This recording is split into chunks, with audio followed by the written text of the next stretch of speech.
Welcome to a new Team CGC 9.8 video. So we did a video, it's got to be about 6 months ago almost now, about ice cold CGC 9.8 comic books to invest in. And that video's done some views. It's done really well for us, one of our more popular videos, and it makes sense. I think, these sort of cold comic books, you can expect to kind of get better prices, and that's totally my style of collecting, and maybe even these books might have some more potential because there hasn't been a promotional thing that's come out recently, usually why these books are so cold. And I mean, there's so many other YouTube channels doing these hot comic book videos every week kind of thing, so I think it's just a good contrarian thing to do, to put out there, so I think, some people might want to see it. So I think we got a good list here of, 7 CGC 9.8 comic books that you can buy and hold forever, some ice cold CGC 9.8 comic books, and I think you can expect to get pretty good prices for these books, especially given this whole, coronavirus stimulus check environment.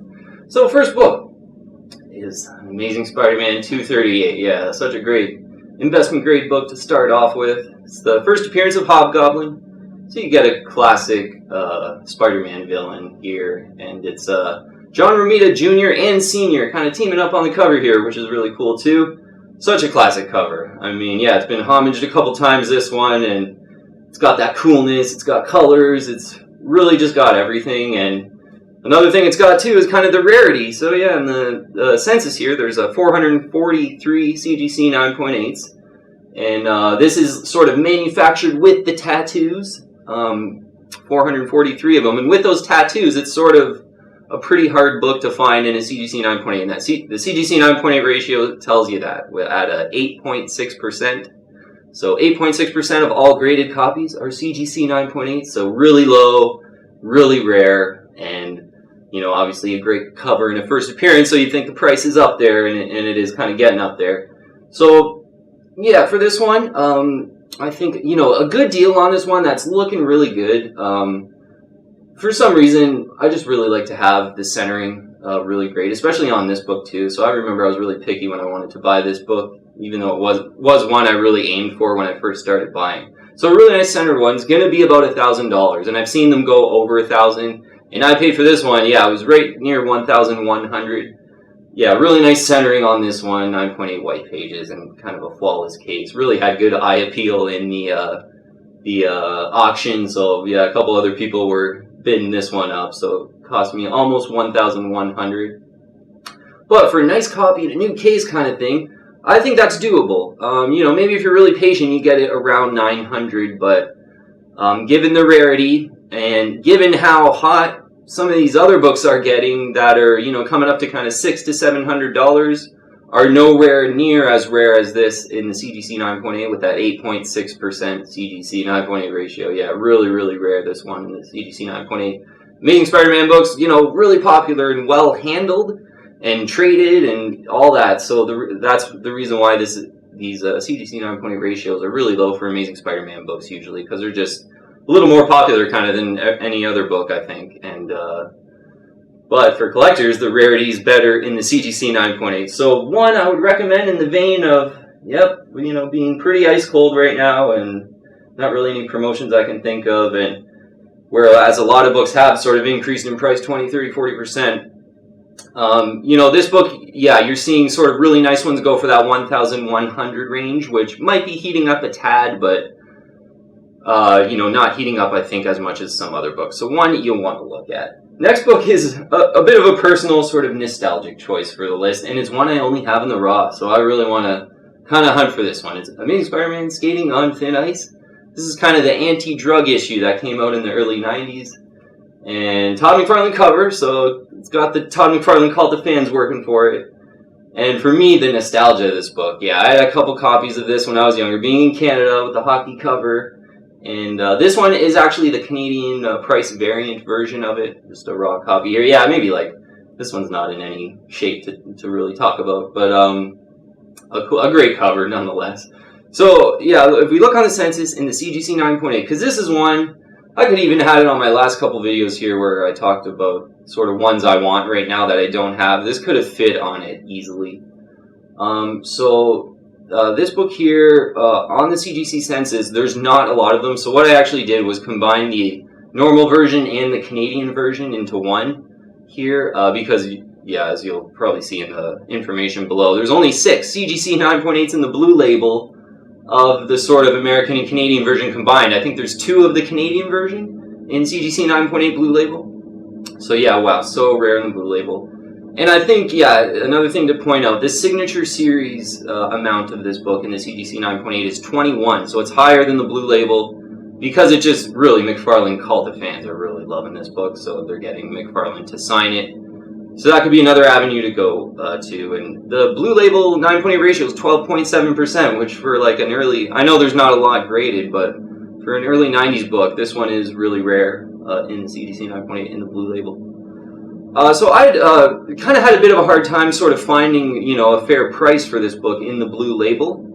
And we'll kind of talk about even signature series prices, but the McFarlane collector on Instagram, he has a couple of these in the signature series and the blue label, so he's got one of these like 6 on the census, so he's a great collector. He said he paid around $200 for his blue label CGC 9.8 Amazing Spider-Man Skating on Thin Ice, and I think it was the Canadian variant. I'm pretty sure with this book, whether it's the Canadian or the American, maybe the Canadian one goes for 20-ish% more, maybe. But they're gonna, you know, maybe right around that $200. Maybe the American one might be like $175 if you get lucky.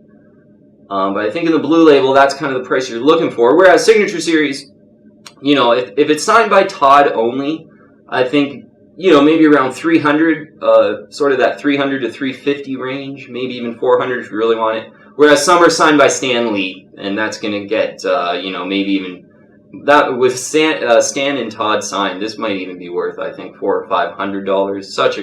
Such a cult book, and you see other books with the Stan signature that are even way, way more expensive than that. So this could be a book to look at with the Stan and Todd signature, possibly around maybe $500 if you're into signature series books. But a nostalgic pick for me, and yeah, maybe not one that's you know, readily available, but I definitely kind of fits into being ice cold in price. I don't think it's like a very super followed one or anything like that. So, considering what you get, and there's not a lot on the census, I think if you can get it for around $200 in the blue label, like McFarlane Collector on Instagram got it for, I think that's a great, like, cool price to pay, a good affordable price, a good value. So next book here, I want to talk about Batman 357. But yeah, first I want to just really quickly go over 2 other books here, because I think one of the sort of biggest underrated first appearance are the appearances of Robin. So the second and the third Robin. So here you have first time Jason Todd is in the Robin costume, so kind of the first time you see the second Robin in Batman 366. In the CGC 9.8, yeah, this is one that just sold online for like $125 it was, and yeah, I was watching that one and I wanted to buy it so bad, but the shipping was really expensive to Canada. So yeah, maybe like $150 for Batman 366. Batman 436 is first appearance of the third Robin, Tim Drake. And Batman 436, this is the CBCS 9.8, but you can look at getting this one in the CGC 9.8 from like 100 to 150. Batman 436, you know, first appearance of the third Robin, Tim Drake. But right now, Batman 357. This is kind of, from this era, basically the rarest Batman book you can kind of buy in the CGC 9.8, looking at that 9.8 ratio. But yeah, there's only 207 of them in the CGC 9.8 on the blue label. So 1 of 207, that's a good feeling. So a lot of those are off-white to white pages too. So get one here in the nice white pages with nice colors. So 15% is the CGC 9.8 ratio. That might not seem so low when we're kind of just looked at a Hobgoblin here with that 8%. But for a Batman book, this is really low for the 80s. One of the lower ones out there that you can get. Yeah, because I think Batman collectors in general kept their books in better condition. So like, you know, Batman The Dark Knight Returns, which is, you know, the kind of the most popular key, I would say, in Batman in the 80s. That's about a 17-ish, 18%. CGC 9.8 ratio, so this is more rare than that. And then, you know, most other Batman keys, like the ones even I just showed you, they're always over 20, you know, even I think 30% CGC 9.8 ratio for Batman 366. So very relatively rare, certainly for a Batman book, this one. So Batman 357, it's like the epitome right now, I think, of like an investment grade cold book. Yeah, there's no real promotion for it. The cover's kind of a love it or hate it, so you don't really have like a huge cult of fans for this book. But with you get the first full appearance of Killer Croc and the first appearance of Jason Todd, the second Robin. And yeah, getting back to that, Robin, I just think, you know, the first appearances of the second and third Robin are just underfollowed first appearances of heroes that I think have, you know, usually hero first appearances really can take off, but I just think these Robin first appearances are so cold, so they certainly fit good on the kind of an ice cold video here. So, but Batman 357, you know, you get that low CGC 9.8 ratio, the first appearances, and this is from the low print Batman run too that started at Batman 357 and went to like Batman 402, I think it was.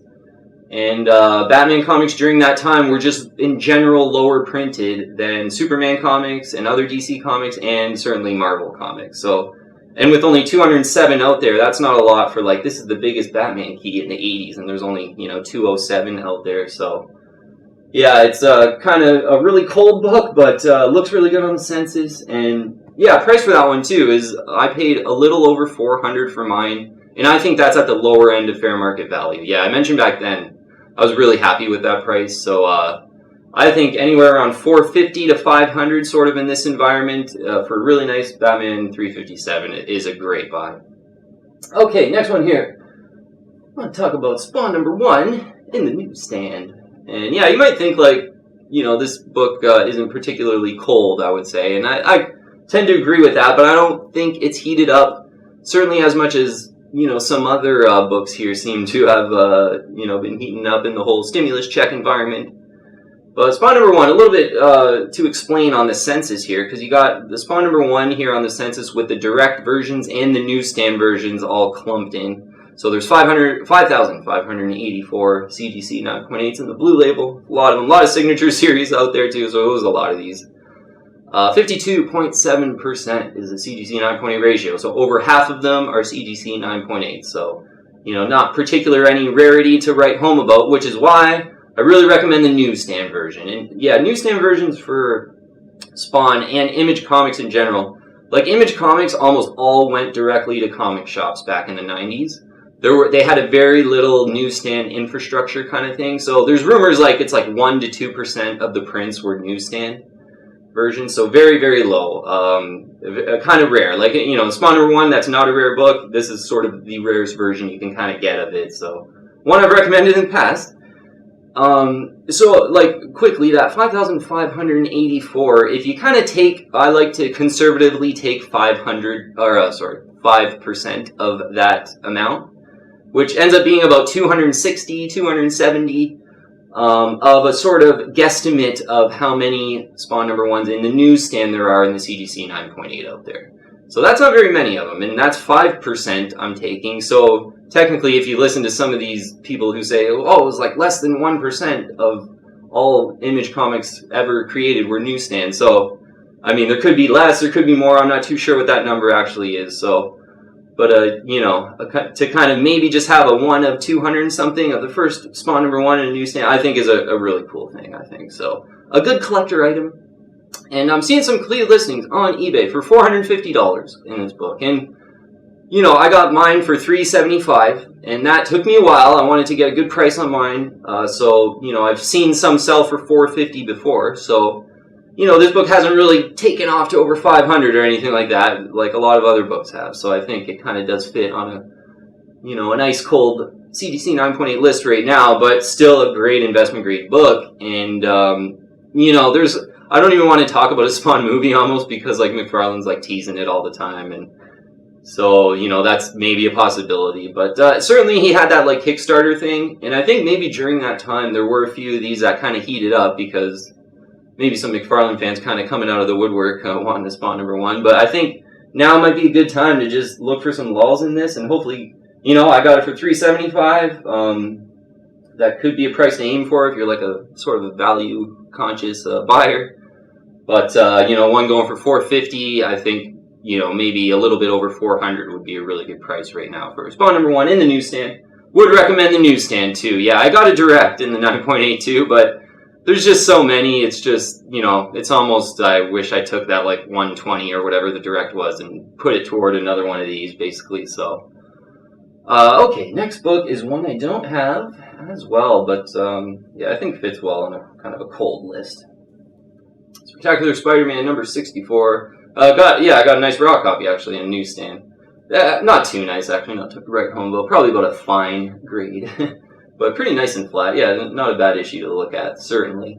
But Cloak and Dagger, I think, is definitely sort of right now kind of on the cold list. Like, I think they had that series there that did okay, and it heated up during that time a little bit. And I was sort of, my last 3 years here really buying CGC 9.8 comic books.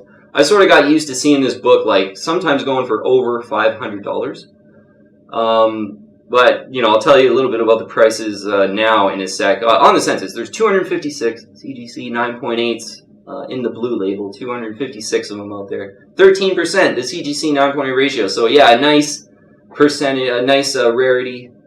You like to see that kind of 9.8 ratio for this era of book.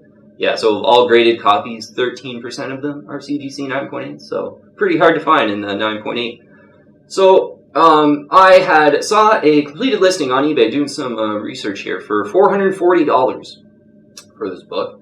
And, there were some that didn't sell quite often for like $500. So, and I'm pretty sure on my pricing video, I think one sold for $375. It was maybe like 2 or 3 videos ago. So, maybe you kind of make the middle of that, maybe about $400 for this book. And I think with a 13% CGC 9.8 ratio, first Cloak and Dagger, $400 for a nice CGC 9.8 of this is, a bang-on great investment grade book for the price. Yeah, especially considering, like I said, there's like a lot of books that have really heated up to sort of the 500, 600 area right now. And this one, I think, is still doable around the 400, yet still really rare and great first appearance. That's kind of cold right now, so yeah, definitely just fits perfect on this video, I think. Cloak and Dagger, first Cloak and Dagger, cool cover too on that. Yeah, that raw copy is really old. I had that, I think, from the 90s. From my collecting back then, even too.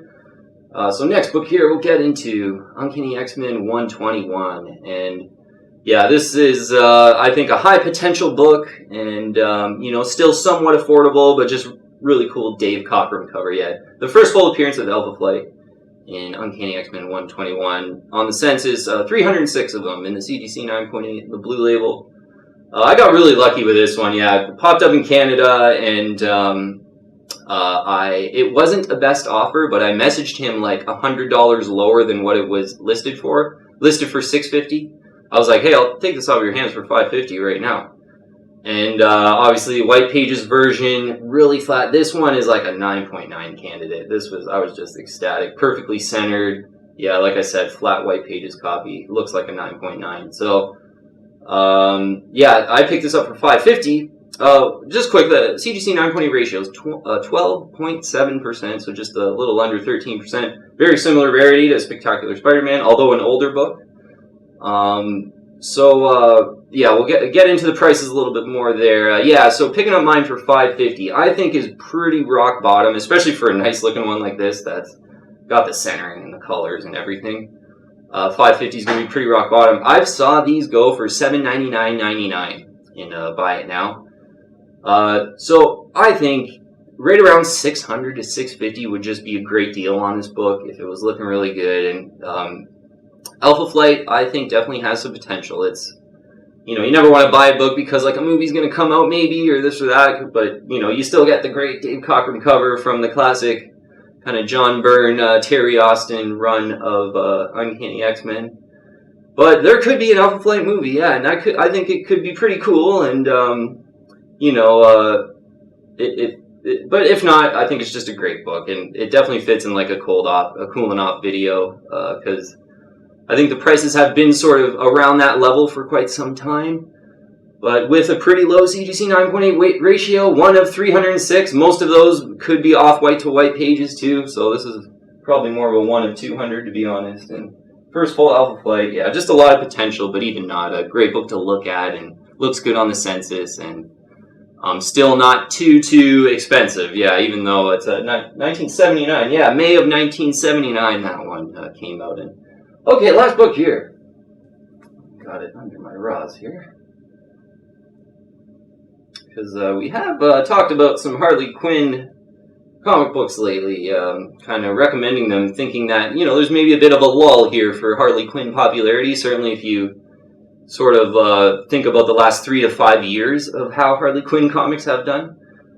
So this one, out of sort of the main 3, I say investment grade issues, which is Batman Adventures 12, Batman Adventures Mad Love, and then Batman Harley Quinn. I think this one's probably the coldest out of them all. So, even though the other 2, I think, if you look at the sort of 3 to 5 year history of price, they're kind of cool enough too. This one might be the coolest of all, in price of all, and maybe even the coolest in cover, because, yeah, you get the great, like, Alex Ross, creepy cover, which, yeah, I've sort of compared to, like, the Mona Lisa. Like, there's really nothing special about it, but when you look at it, it just, like, creeps you out a bit, and he's got this weird look, and there's tons of shadows, and it's definitely, for me, a cover I almost pretty went from hate to love. Like, I thought it was just plain Jane, but now I absolutely love it. So, really likable cover that I think will get more and more classic as time goes on. But yeah, cool enough, so I think you could get a good price on this one right now, I think. So, there's 914 CGC 9.8s in the blue label out there, and 46.7% is the CGC 9.8 ratio. So, yeah, not particularly rare, and you kind of sort of see that happen, I think, with these sort of trade paperback type of comic books where they're thicker and they're a little more durable, so they can maybe take a nick or a knack, whereas a normal comic book, you'd see it and it, would defeat the grade a bit. So that's probably why it's not as relatively rare with that 46.7%, plus a 1999 book, so we're getting into the modern age here. That's still actually not bad. Like, anything under 50% is pretty decent. So, yeah, Batman Harley Quinn, I think right now is the coldest Harley Quinn sort of investment grade book. And I had purchased mine. I thought, I pretty much thought it was rock bottom. And I got it in Canada with really cheap shipping too. And it was like $290. And I think right now, yeah, $290 is probably doable. Yeah, there was one that sold, and it was $325 or best offer. So $325 or best offer, like, conceivably that could have sold for $275. Like, my guess would be cutting it $285 to $290, I would say. So that's exactly what I picked up mine for about, yeah, maybe 6 to 8 months ago, maybe a little bit longer ago.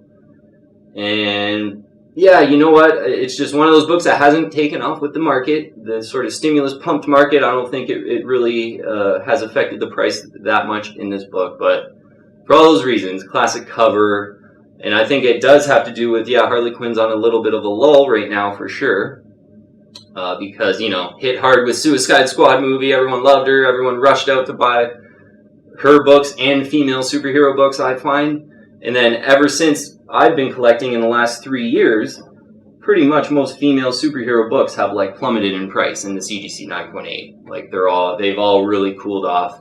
That book included, where, now I think a good price is $290. I think they were going for right around $400 and $425, $400 area when Suicide Squad really hit there. And Batman Adventures was really hard to get under $2,000 during that time as well. Now Batman Adventures kind of get around $1,500 you see them go for. I saw even one go for below that. And yeah, this book, I wanted to talk about this book too, because we talked about Mad Love on another video, so kind of was about time to, but pretty much any of those 3 Harley Quinn books, I think, fits on an ice cold list and are good buys right now, kind of strategic buys. Okay, that was all 7 of them. Okay, yeah, we got obviously a couple in the middle there were sort of pin action books, I guess, that I wanted to recommend, so a little bit more than 7. I will have a full list in the description below, so you can kind of have a look at the full list of books as a bit of a cheat sheet. Concluding up, though. So, Amazing Spider-Man 238, I think, is a great investment grade book. It's just, everything's there, and, in my style, you kind of want to buy, like, when it's really, really cold, and there's not much going on with Hobgoblin, but this book really has everything. It looks great on the census. You got Romita Jr. and Senior team up on this classic cover. A first appearance of a classic villain. It's cold, so you can get it for a good price. So yeah, I mean, Amazing Spider-Man 238 right now. Hopefully closer to 900, but yeah, I paid 1,100 basically for mine. So I would recommend. Kind of my top recommendation, I think, is Amazing Spider-Man 238 if you're kind of serious. Batman 357 is. It's just like I said. I don't know of any lower CGC 9.8 ratio in the 80s for a Batman book. Yeah, I'm not aware of one. So. From that perspective, it's quite rare, and it's sort of the main key to get, and it's a bit of a love it or hate it book, and certainly no promotion right now. It's totally cooled off in price. Yeah, I thought my price was amazing, and I believe it was like $413 or something like that, right around maybe $420, we'll call it. So if you can get it for that price, I mean, I would probably even pay up a little bit more, to be honest, for Batman 357. And yeah, again, those Robin first appearances of those other books we talked about are being are just underfollowed and overlooked, I think. Yeah, first Robins, second and third Robins, I think are big first appearances that should be worth a little bit more. Spawn #1 newsstand is, I love Spawn and am a kid of the 90s, so you kind of want a Spawn #1, but the more rare, if you're a bit serious about it, coming at it from an investment perspective, you kind of want to get the newsstand. So yeah, I would recommend Spawn, certainly if you're a big Spawn fan. And Uncanny XMen 121 I'll go with as my last kind of top recommendation. It just looks really good on the sense. It's kind of neck and neck with first Cloak and Dagger, yeah, Spectacular Spider-Man 64. Both very similar looking books on the senses. Spectacular Spider-Man being a little bit cheaper, so yeah, that's maybe a bit of a deal on Spectacular Spider-Man. But I think the first appearance of Alpha Flight, certainly it'll always have its kind of Canadian cults, I think. But a lot of reasons to just really love that book with the Dave Cockrum colorful cover from the right era of X-Men. It's just a great key to get from that era, even if you're not like the biggest Alpha Flight fan, which personally I'm not really. Like Vindicator's cool, like he's got the whole Weapon Alpha background, like that's cool, but I remember, you know, reading and watching X-Men animated series when I was a kid, and I didn't really care too much about Alpha Flight, but just a great key to get from that era, and it's still somewhat affordable. Hopefully you get it closer to 600. All right, I think we'll wrap it up there, and yeah, I think a lot of other YouTube videos, they do all these like hot comic book videos like every week, and that's kind of cool. I definitely sort of enjoy watching those videos and seeing what's hot, and you know, I'll occasionally check in on those kind of videos. But if you're really like actively buying books, I think it's really my style, and I think I would kind of recommend it to kind of, you know, stick to books that don't have a lot of promotion, and the prices are looking pretty reasonable compared to all these books that are heating up. And this is the epitome list of that, because I mean, you know, just a quick example like this book and the Spectacular Spider-Man in the CGC 9.8 with those 13% ratios and you know, low CGC 9.8 ratios. Well, like a G.I. Joe #1, that ratio is 21%, so it's less rare than these two books. But yet auctions of that one are going for like $550-ish, you know, anywhere from $500 to $550. So these two books are more rare, and Spectacular Spider-Man 64 around $400 is way cheaper. So, you know, you're starting to see a lot of those comparisons with this whole list, because, you know, these books are looking pretty good on the census, but the prices aren't heating up like a lot of other books that maybe don't look as good on the census. So yeah, hopefully you got some ideas. If you haven't already, I would invite you to join the team and subscribe to Team CGC 9.8. Yeah, would love to have you on our comic book collecting and comic book investing team. And hit the bell to get all the latest notifications for videos. Add me on Instagram and Twitter too as well. But yeah, I'm pretty happy with how the list came together today, actually. Yeah, some good key issues to think about. And I think in this environment, it's even almost more important to do a video like this where, you know, you kind of want to identify some still great books that are still decent prices compared to a lot of books that have really heated up, I think, with the stimulus check environment and everything. Alright, thanks so much for watching, and message me on Instagram if you have any questions about anything. But again, yeah, I appreciate all the support from everyone. Thanks so much. I'll see you on the next video.